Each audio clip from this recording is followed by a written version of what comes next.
my sister's here, myself, and our mother grew up in Drumlish, County Longford.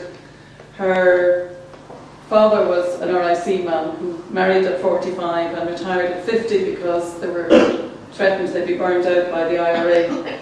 But her mother was a teacher in the local school in Drumlish, scared the wits out of all of her own family as well as all of her pupils. A very dedicated teacher. But the father, they had an acre with the garden. If you know Drumlish, the guards barracks is at the corner of the New Line Road, and their house was directly opposite a big white house. Another cousin who's a teacher, Mary Daly, lives there now. Anyway, I just picked a chapter. She wrote this book in a writers' group she was in Kilbarrack for years, and this chapter is called The Garden of Tranquility. By today's standard, it was large, almost an acre, and divided into 3 sections. Nearest the house came the flowers, a path with 3 beehives separated flowers from vegetables and fruit. The end was a grass area known as the meadow. Because the garden faced north, my father planted a row of Scots firs at the far end to provide shelter from the bitter north winds we could get in winter. At their base, a great bank of snowdrops was our harbinger of spring. After them, primroses and wild violets covered the same area with a fragrant tapestry of yellow and purple. The meadow was not like a suburban lawn. The grass was cut with a scythe in July, dried and built into a golden cock of hay. It was a small contribution to winter feeding for our cow.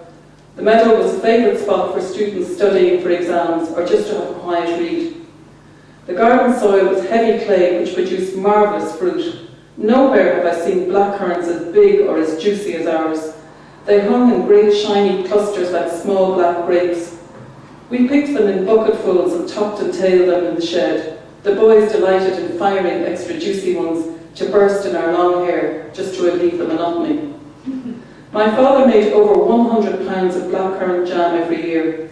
He cooked the berries in a large copper preserving pan on the open fire, 20 pounds at a time, plus 20 pounds of sugar. It was hot work end of July and early August, with the pan at floor level and a large fire. As soon as a sample jellied on a cold plate, he carried the still bubbling pan of jam through the yard to the dairy. Here, jam pots were lined up on a bench. These he filled almost to the brim, leaving room for the melted candle wax with which he sealed the jam. Not all the berries ended up as jam. As we picked, we ate, and so did the blackbirds. There were plenty for all. Indeed, there was a day when there were far too many for me. That night I arrived in my parents' bedroom with my hair and face covered with red mush which I had vomited. My mother called to my father, "Quick, the child is bleeding to death." That day of gluttony has never been forgotten by my sisters and brothers and has been a favourite story to tell about me. We had 2 varieties of raspberries, red and golden. Some of the red ones reached the preserving pan, but the golden, a smaller crop, were gobbled by greedy children the minute they ripened.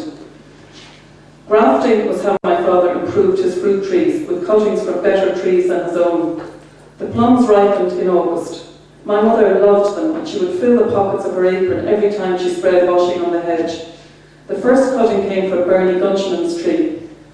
He had got his first from Lord Bannard's garden in Newtown Forbes. The plums were round, big, and purplish red with tender skin. We are lucky to have 2 of these plum trees, planted by my father in 1952. Just as my mother did, I fill my apron pocket and feel I could jump over the house while the supply lasts. We never did find out the variety.